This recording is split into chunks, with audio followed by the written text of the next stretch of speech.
My name is Raymond Allen Rowe, and I was born in Oakland, California, May 22nd, 1927. Uh, I was named after my father.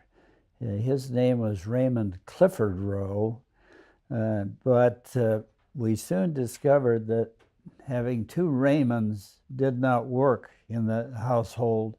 So my parents started calling me Alan instead of Raymond, and that carried over to school. In both grammar school and high school, I was always known as Alan Rowe. I should, in telling my life story, I should start with my grandparents. All of my grandparents were English. That is, they were born in England, and they all came here, I believe, with the intention to become loyal American citizens, which I think they were. The two families, the Singleton family had a farm in England. And on one weekend, royalty came on a fox hunt in that area, and they used my great-grandparents' farm for a place to stay. So and when the weekend was over, and when the fox hunt was over, their farm was a wreck. They had trashed it.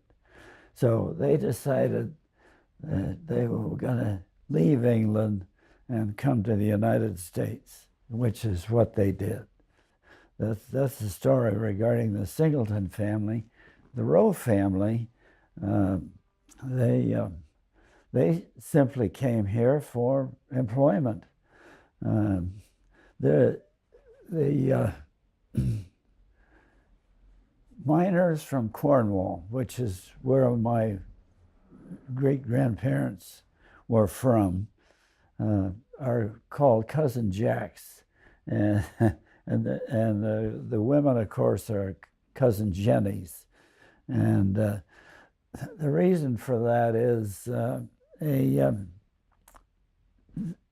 the Cornwall miners were experienced at mining, and when in the United States they were having a silver boom in Leadville, Colorado, a foreman noticed that one Englishman knew what to do in a mine. So he said, "Are there any more at home like you?" And the miner said, "Well, yes, I have a cousin Jack." And so apparently that mining company hired Cousin Jack, paid his way to the United States, and hired him as a miner in Leadville, Colorado. The Rowe family moved to Leadville, Colorado initially, but the silver boom ended, and then they moved on to Grass Valley, California, which was having a gold boom. And that's where they settled. In fact, some of my relations still live there. My father was born in 1900, and I don't know if he learned anything about the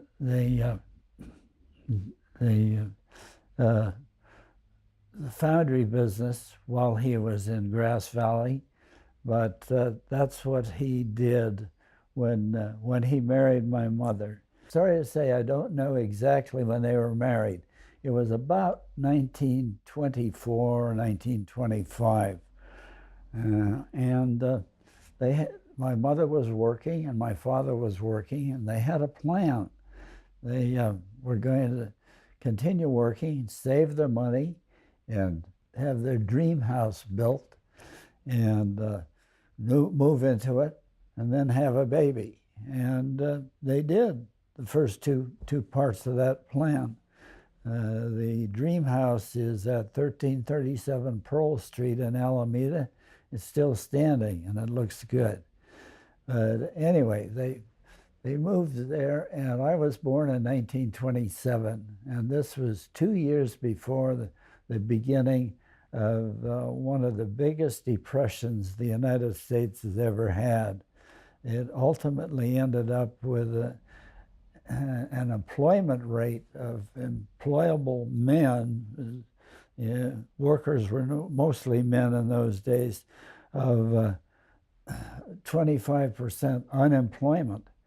Well, anyway, my father initially was working for the aluminum company of America in Oakland, but they decided to consolidate their plant, their business in Los Angeles. And all the workers in Oakland were offered a job in Los Angeles if they wanted to move down there. But my mother and father didn't want to move down there because they were now living in their dream house only a few houses away from her parents. And they were happy, very happy regarding where they lived.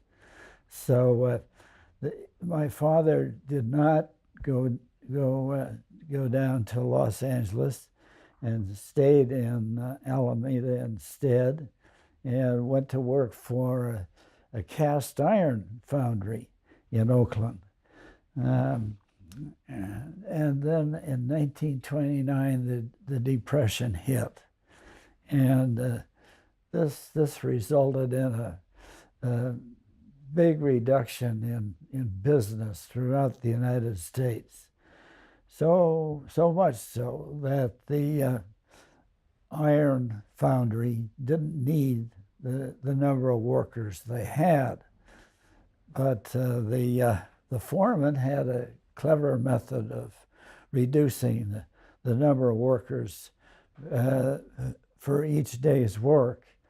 And those who paid him a portion of their pay for the day could work. Those who did not work that day. This so infuriated my father. Incidentally, I should comment that both of my parents were good Christians, and they were also very loving parents. I was blessed in that regard. But anyway, my father was infuriated that this foreman could get away with blackmailing, really, the workers. So he decided to go into business for himself. In the Depression, he decided to go into business for himself. So there was a wealthy neighbor living next door to us, and his name was Mrs. Poischer, and they were very good friends, Mrs. Poischer and my parents. So she offered to lend Ray whatever he needed to start his business. So he did. And in fact, he first had an electric furnace down in the basement of our dream house, and that's where he started making castings, making aluminum castings mostly. But it was not a non-ferrous foundry. He could also handle brass or bronze. And his first customer was Cyril Air Brake. And for, I think he probably virtually had made his Cyril Air Brake castings at cost in order to have something to keep the foundry going. And I should say also, my father was a very astute businessman. He knew of a fellow employee from Aluminum Company of America and from the cast iron foundry, and so he looked up this man. Ernie Pistorius was his name, and made Ernie an offer. if Ernie would work with my father in my father's foundry, and I should say, 2 adult males is a necessity in a foundry because you're dealing with metal at temperatures very high. And the way you first get your molten metal for the casting is you pour it into a crucible, and you hold the crucible with long arms so that each of the 2 men is several feet away from that hot crucible. So Ernie did come to work for him, and the conditions were that Ernie would work for half pay, and the other half he would be buying interest in the firm, so that with regards to the disposal of profits at the end of whenever they decided to dispose the profits. So my father started his business that way. Now, my parents had a double problem. They didn't have enough income to cover both the business and paying off the house they had bought. So they gave up the house, and we moved to Hayward. I had finished the 1st grade in Alameda, so when I moved to Hayward about the time I was going into the 2nd grade, and moved into a house rented for $25 a month. The owner of the house had ejected the previous occupant, who was a rum runner, and as he made and sold bathtub gin right there. He was behind in his payments, so the owner kicked him out and let us move in. And occasionally at night, somebody would tap on the back window and ask if we had any gin. And of course, the answer was no. We weren't in that business anymore. What do you remember about the place you grew up?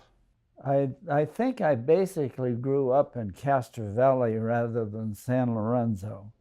Castro Valley was where we moved after San Lorenzo. And this was a move up because the house in San Lorenzo had very limited gardening space, very limited space for it.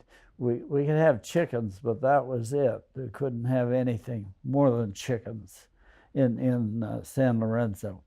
When we moved to Castro Valley, then we could have chickens, turkeys, and pigeons. And we raised all of them there in Castro Valley. That was the first move in Castro Valley. We rented there.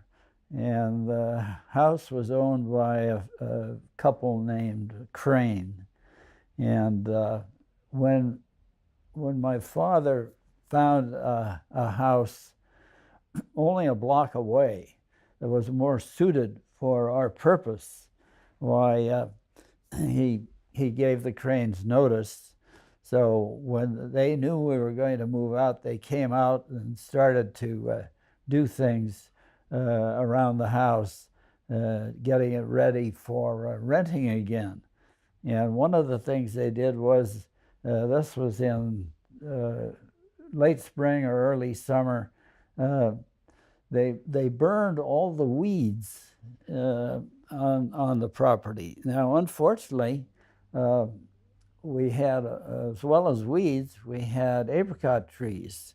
And later, the Cranes contended that the apricot trees died because we had burnt the weeds, but it wasn't us, it was them. Anyway, so we moved a block away. Now, I should say my best friend at that time, his name was Arden Worthley, lived across the street from where we were renting from the Cranes. After we moved, the Halloween after we moved, Arden and I got together, and we brought a rope and a wedge and a hammer, and we knew that the light switch was not locked, so we could get at the light switch for the house, the switch for electric power for the house. So we went over there quietly on Halloween. Arden tied the screen door at the back in between two railings next to that door, and ran the rope through the handle on the door, so someone trying to get out would not be able to get out that way. And then he came up to where the light switch was, and the same time he pulled the light switch, I drove a wedge under the front door. Now, of course, they would normally have been able to get out of the windows, but no, they had come out and painted the house either before we left or soon after we left, and all the windows were painted shut. So the Cranes were stuck in their house, and they had to call the police, who came and freed them up so they could get out of their house. I went to a small grammar school in Castro Valley. One time, a gang, it was at least three of my classmates on bicycles. Well, they were threatening me, and we were on our way home on our bicycles. So I decided it'd be better off if I took them on one at a time rather than letting all three gang up on me. So I rammed my bike into the nearest one, and it was not deliberate, but coincidentally my handlebar hit his right thumb, which he had on his handlebar, and broke his thumb. And that was the end of that. He went home to have his thumb taken care of, and the rest of us just went home. Now, this was a legitimate grammar school. Of course, I started there, I think, in about the 5th grade, and then in graduating from there, I went to high school, Hayward Union High School, an exceptional high school. We all think now, those of us who went to Hayward Union High School at that time think that we in fact went to an exceptional high school. And so I started high school there, and I would graduate from that. And then December 7th, 1941, the Japanese attacked Pearl Harbor. And I went to a movie that day, and during the movie, they showed a notice under the screen: all military personnel report to your base immediately. And then when we came out, the headlines were on the papers there: Japs bomb Pearl Harbor. So that made a change at Hayward Union High School. The math teacher, Mr. Best, who also had the rifle club, I was in the rifle club, he also formed an ROTC, which I could not get into. I did not get into because I didn't have enough money for the uniform. But anyway, in addition to that, the high school had formed a new class called aerography. And they brought in a teacher from the Midwest, I believe. His name was Mr. Dyke. And and so along with more than a few of my fellow classmates who wanted to be pilots, now that the war was on, we wanted to be Air Force pilots. We went to this class signed up and went to this class in aerography. The first day, Mr. Dyke said, "Now, students, I don't know any of you." So he said, "Here's a map of this class with every seat marked in it." So he says, "Wherever you're sitting, write your name, and then please sit in the same seat in future classes." So we did that, and my fellow classmates even added to it with a few additional names. The second class, Mr. Dyke starts calling roll, and he said, "Frank Sinatro, is Frank Sinatro here?" And some helpful student said, "His name is Sinatra, Mr. Dyke." So Mr. Dyke said, my, Frank Sinatra absent the second day. And so he marked Frank Sinatra, Charles Spivak, and another famous musician absent, and sent that report to the office. But soon afterwards sent a note back saying his humor was appreciated, but in the future, please only mark legitimate absences. Hayward Union High School, among other things, I was fortunate to have a very good math teacher, and I attribute that to my scoring high enough in the test to get into the California Maritime Academy. The Academy had openings for 55 students, and I think statewide about 1,000 applied. I was an alternate, incidentally, not first choice, but the alternates, if enough first choices flunk the physical, why then an alternate takes its place. So this was in 1945.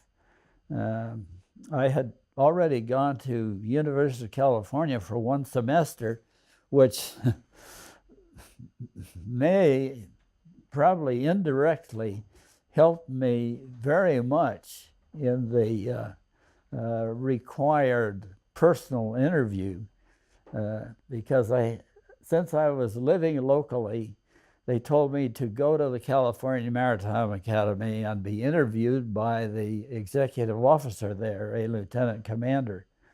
So coincidentally, at UC Berkeley, the day that I was to go there for my interview was ROTC day at UC Berkeley, and at Berkeley I was in the ROTC. They give you the uniform for free. So I was in uniform, drove to California Maritime Academy at Vallejo, and in going for the interview, why I saluted the lieutenant commander, and I am probably the only one who reported in uniform and saluted.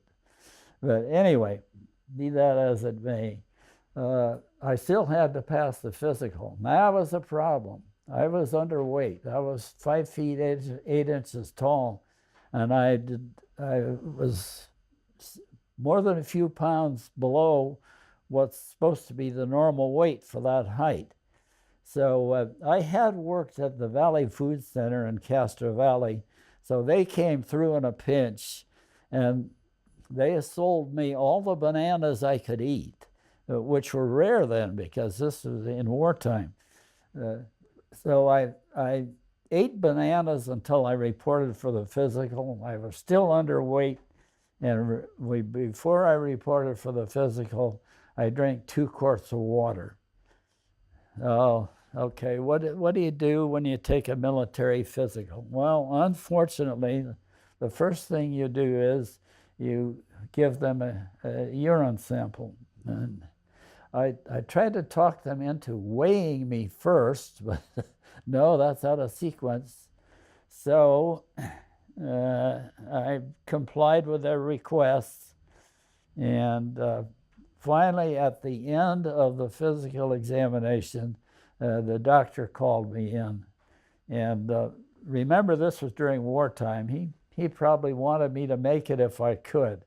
So he said, "Son, can you tell me why you have no albumin in your urine?" And so I told him about drinking 2 quarts of water before taking the physical. He said, "Oh, that's easy to fix."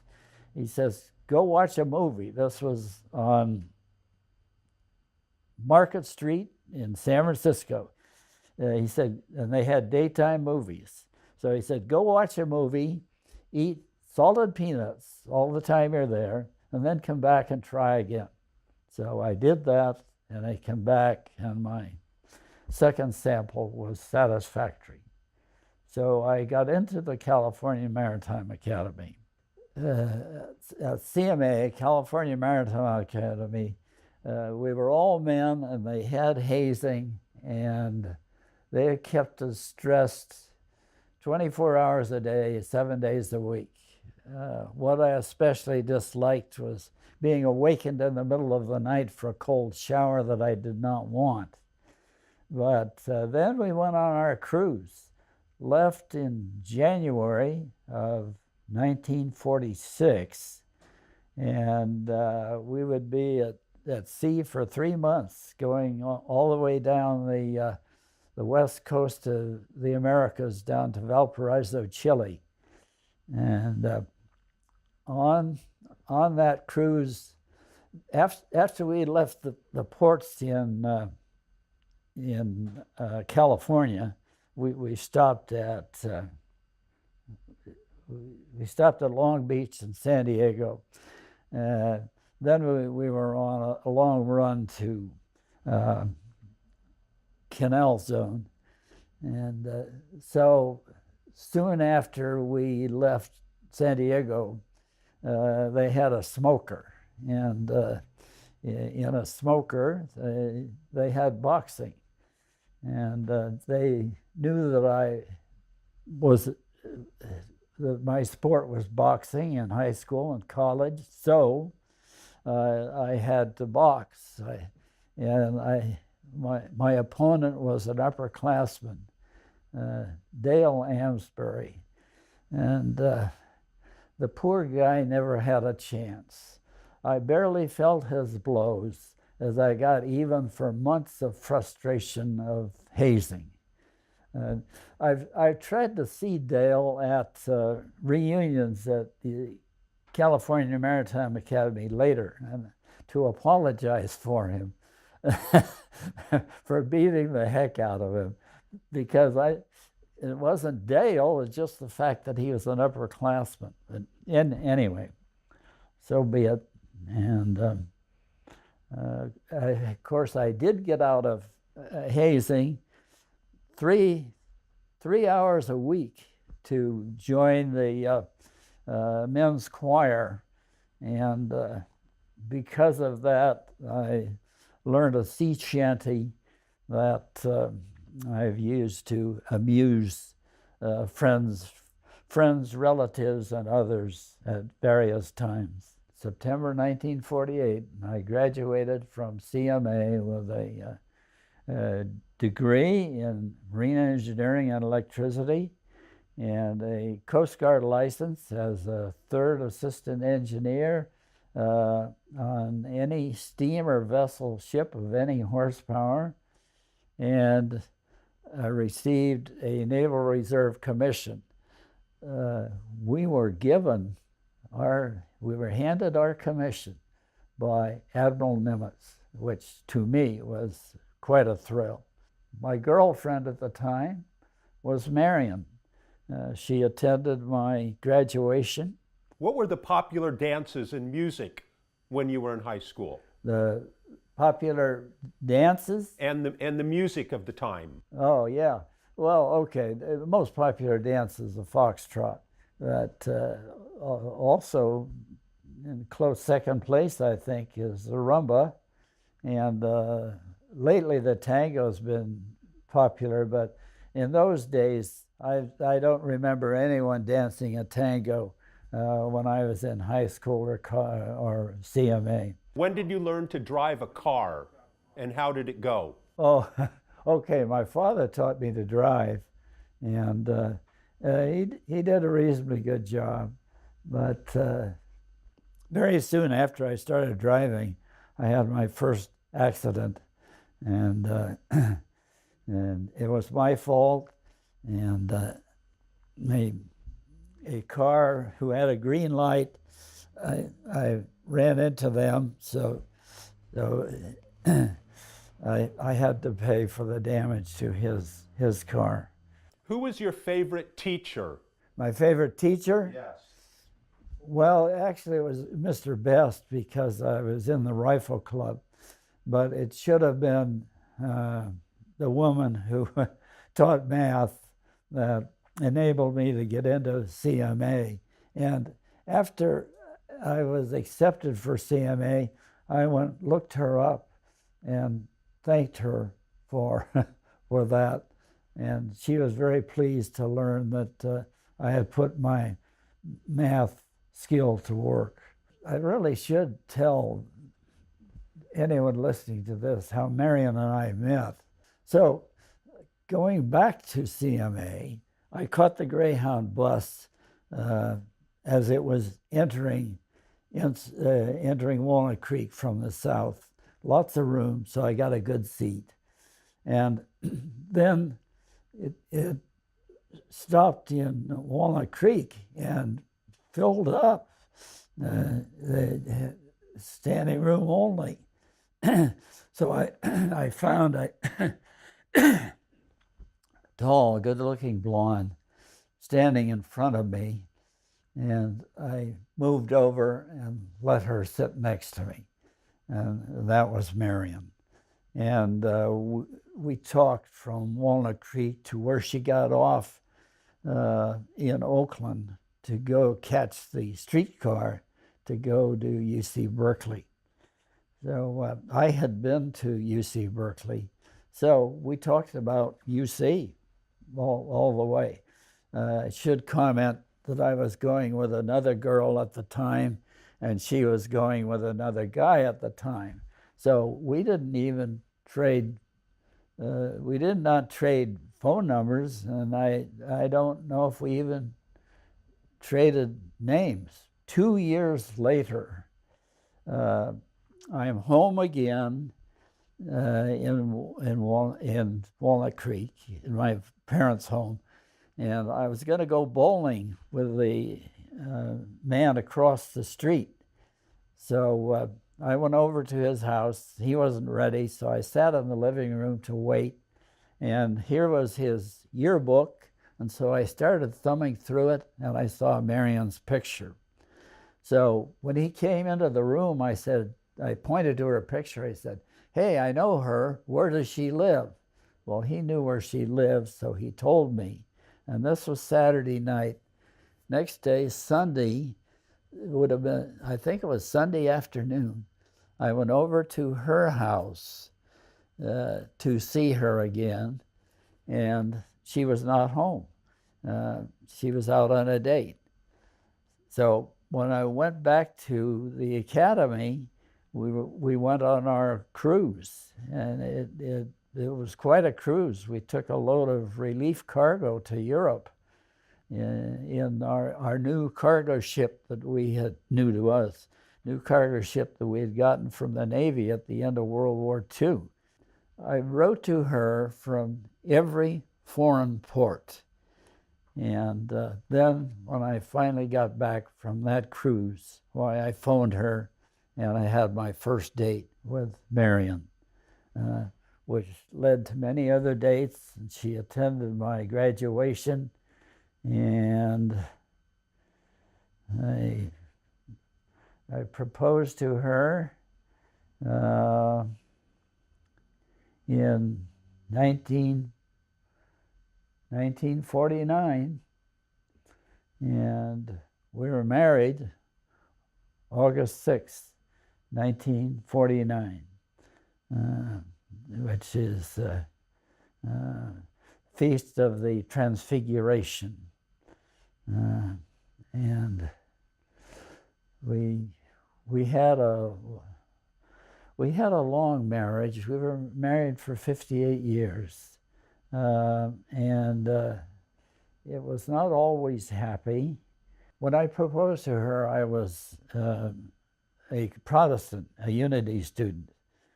But when we became engaged, why, I thought it would be best if we were both the same religion. So I converted to Catholicism before we were married.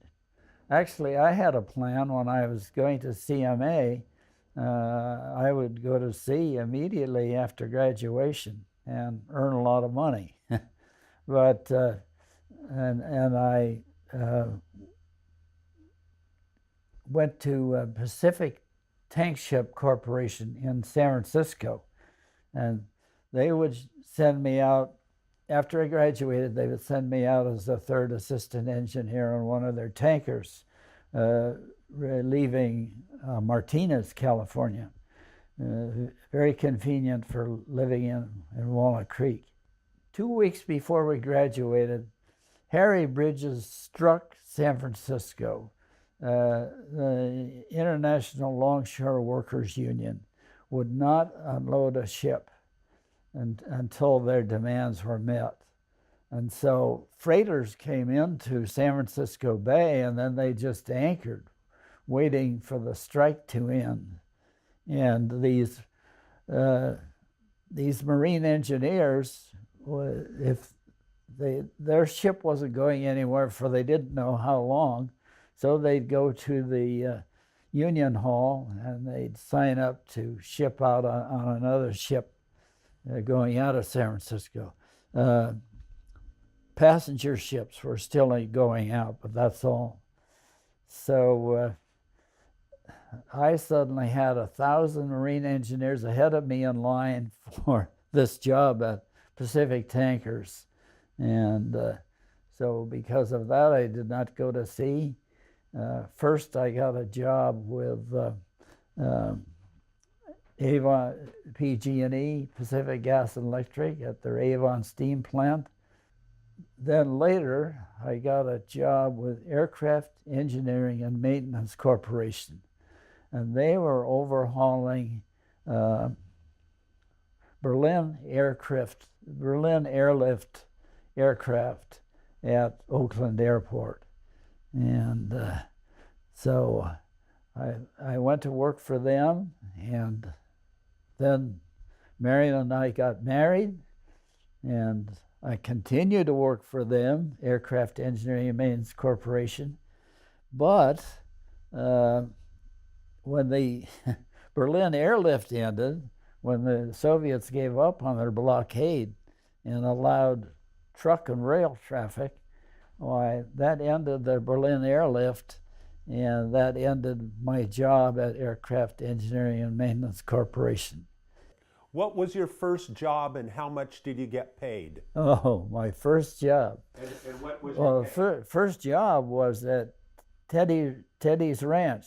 Theodore Reaches was his name, and he had a fruit and vegetable stand on the main street of Castro Valley. And so I would work there after school, and I think he was paying me 25 cents an hour. Who was the first president that you voted for? Yes, Eisenhower. Eisenhower was the first president I voted for. What sport did you excel in? On this first cruise at the Smoker, He didn't understand. when I beat the heck out of Dale Amsbury, only because he was an upperclassman, why,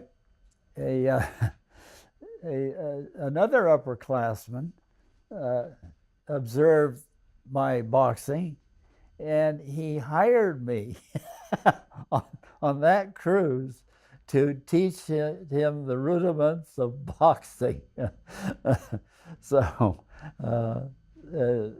certainly a switch from being hazed. How important was faith and religion raising your children? Well, my parents were probably considered good Protestants. Now they didn't go to church every Sunday, but they did go to church most Sundays. Generally speaking, the plan for Sunday includes going to church. And they were married as Methodists, but they didn't stay Methodists. Their major interest was the pastor or the minister, and what he had to say, his sermons. So, and actually some of those sermons were quite lengthy. So they basically went to church on Sundays, but not always, and that was not a requirement. But when I married Marion, this is a different ball game. I mean, you're required to go, basically required to go to church every Sunday. And so I adjusted to that. That was no problem. I think my parents were good Christians, and I also wanted to be a good Christian.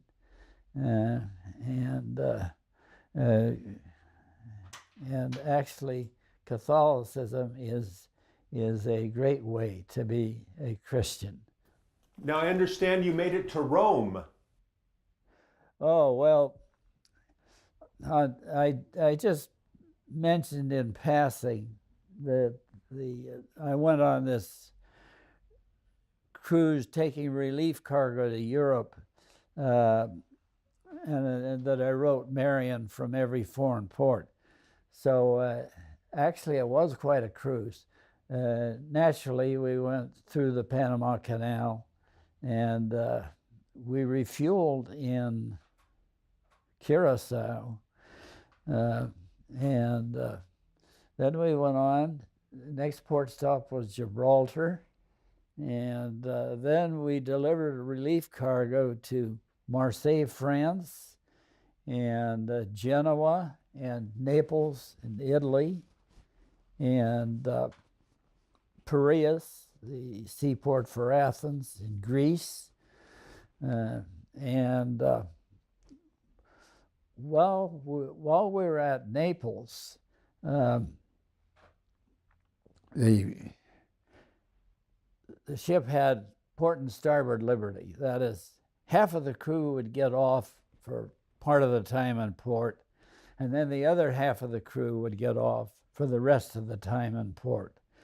So we had a choice of either going to Capri or Rome, and I elected to go to Rome.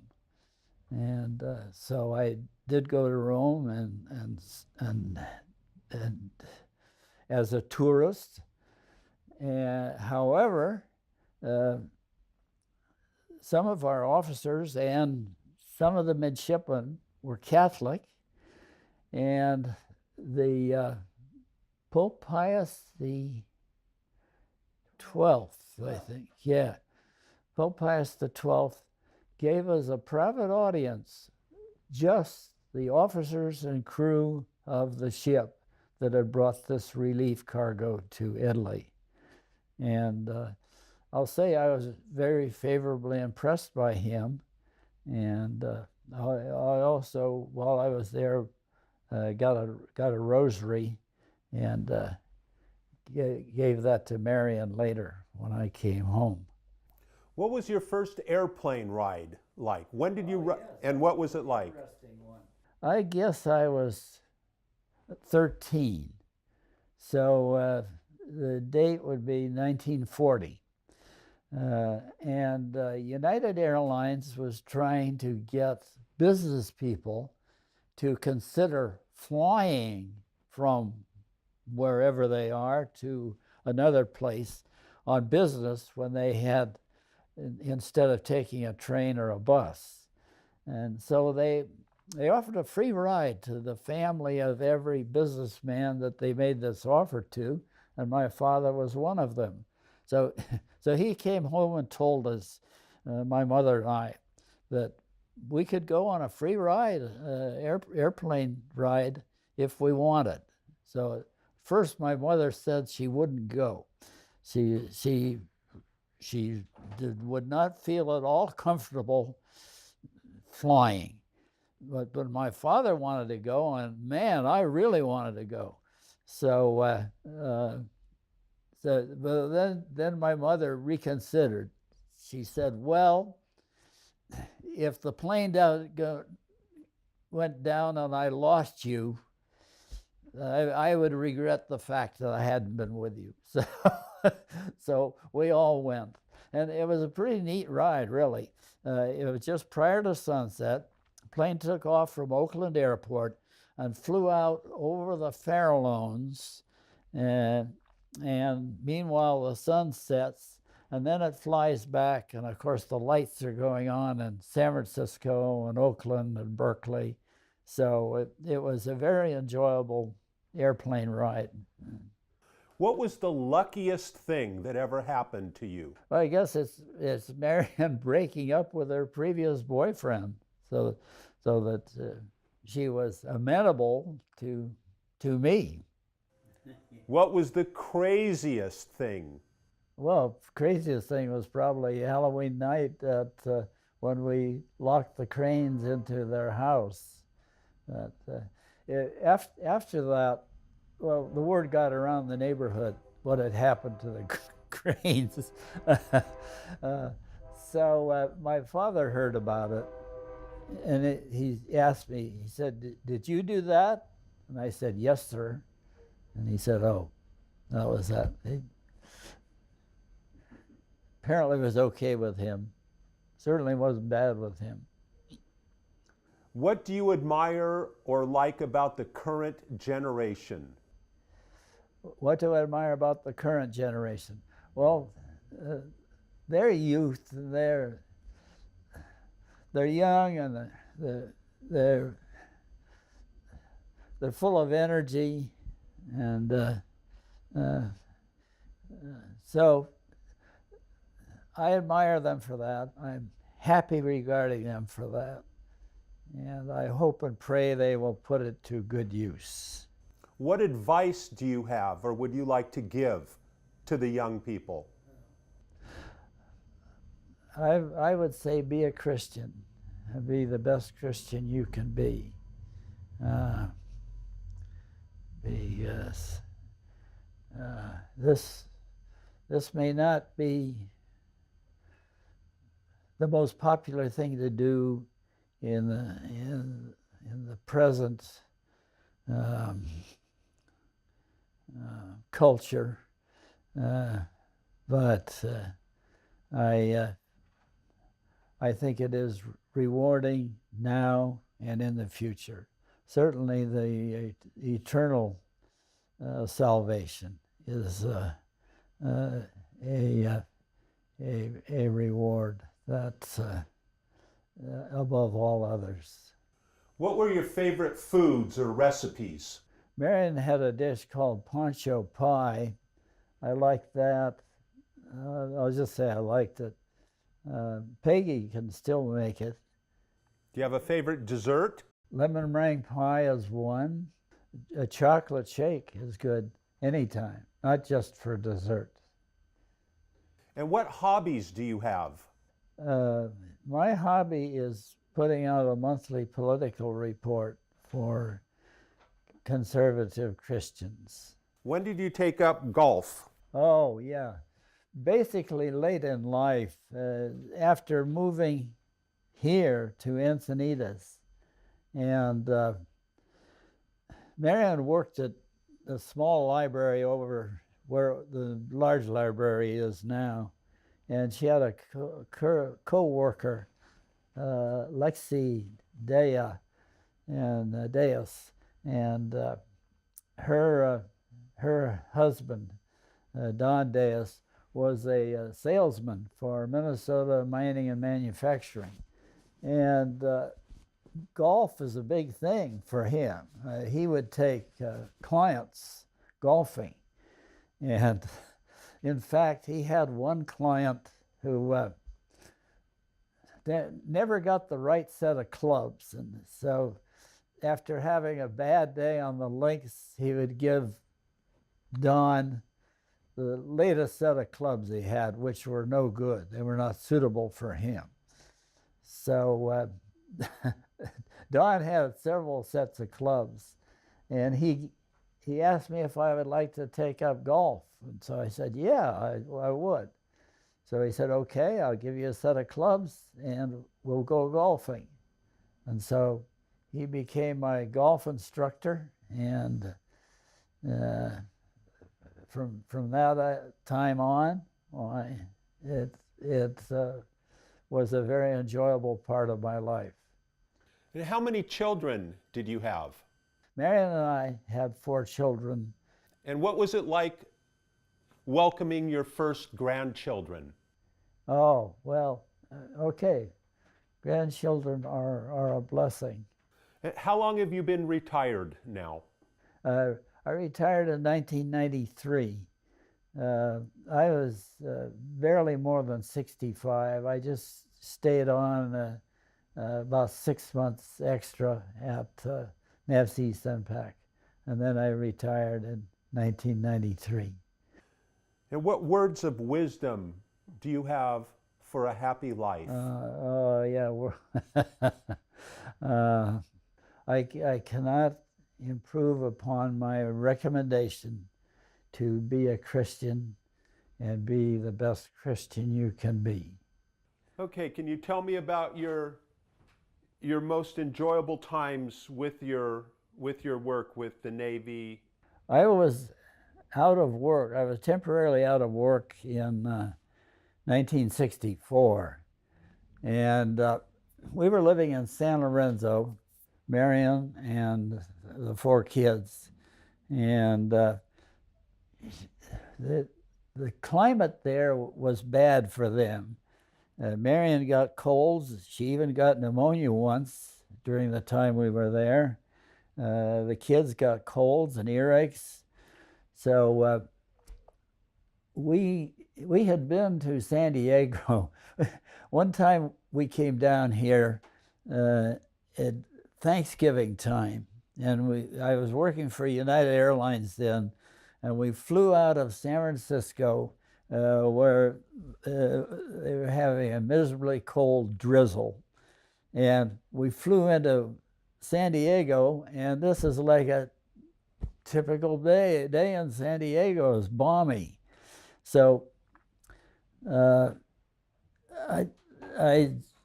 said, I think it's worth taking a week, going down to San Diego and trying for a week to get a job. And then if I can't get a job, then we could eventually move down there, and it'd be much better for everyone's health. So yeah, so that's what I did. I drove down, and I had made contact with a ship repair facility in San Diego, and hopefully I would be able to go to work there. So I came down, and I couldn't see the man I wanted to see until the end of the week, Friday. Come Friday, I went to see the man in charge of the Marine Engineering Department of this ship repair facility, and so he said he did not have an opening at that time. But he said, do you still have your ticket, meaning my license? So I said, yes. That's good for 5 years, and I had renewed it every 5 years. So he said, well, then you should go over and see Peter Trapani at Scripps Marine Facilities. He says they're in dire need of licensed engineers. So I did go over there, and yeah, he was right. And so I was hired on the spot. But this was in the month of November, and the man I was talking to, uh, the one in charge of hiring, he said, "You come to work the first Monday after Thanksgiving. We're not going to give you a paid holiday." So that's how I went to work for Scripps, and that I would then remain working for them for 17 and a half years. And tell me, how did you find the house in Encinitas? Marion had our house in San Lorenzo up for sale, a contingent sale, contingent upon buying a house down in San Diego. So she had a taker, people who wanted to buy the house.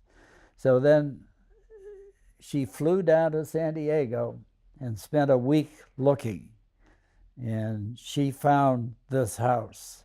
Our 4 kids up in San Lorenzo each had something different they wanted in the house.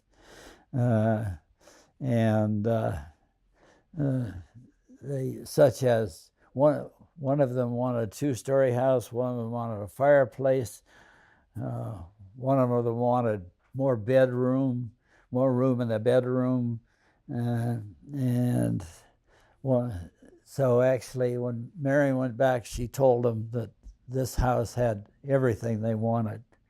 When I came here, I was only a Lieutenant JG, and while here I was promoted to Lieutenant and Lieutenant Commander, and by then I had gotten into an engineering specialist company in Reserve Engineering Specialist Company in San Diego. So at Scripps, one day my boss told me I was going to Antarctica. And I tried to talk him out of this. I said, "I hate to be cold. Why don't you send me anywhere in the tropics?" So he said, "It's not negotiable." So I did go with four other chief scientists and 4 other technicians from Scripps to, first we went to Point Mugu, and they gave us a flight to Christchurch, New England, and from Christchurch, New England, we were flown to McMurdo on the continent of Antarctica, where it was miserably cold. And but not too long after we got there, our ship, the Glacier was a Coast Guard icebreaker. So it had circumnavigated Antarctica, breaking ice into various ports where interesting nations have a facility on Antarctica. And so they got to McMurdo last, and then we went aboard, and then we went to sea, and it turned out to be, from the Coast Guard point of view, a bad trip both ways. Starting just the 2nd or 3rd night at sea, a worker who was operating the ship's boiler, in resetting it, he accidentally pushed his chest against a 440 volt circuit, and that was the end of him right then and there. So the Glacier turned around, got to within helicopter distance of McMurdo, and flew the body and 2 escorts to McMurdo, and then came back to the ship. Then we turned around and we went around the Palmer Peninsula that sticks up from Antarctica toward South America. Went around that and into the Weddell Sea and did our oceanographic work for that year.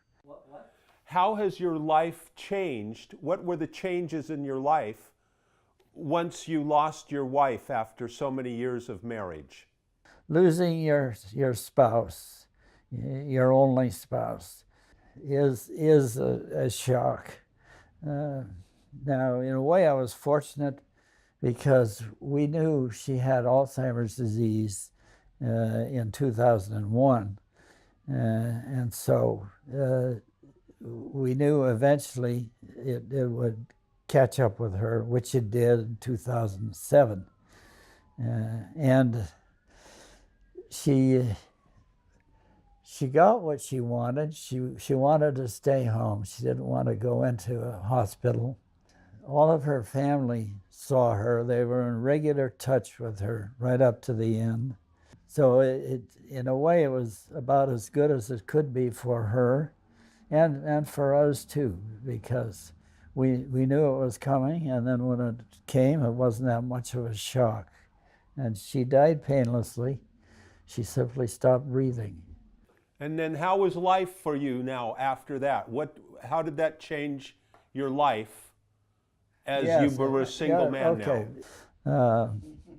Being a widower is potentially not good. And then the love bug bit again. Well, okay. Being remarried is a blessing for me. Yeah, I was a widower for 7 years.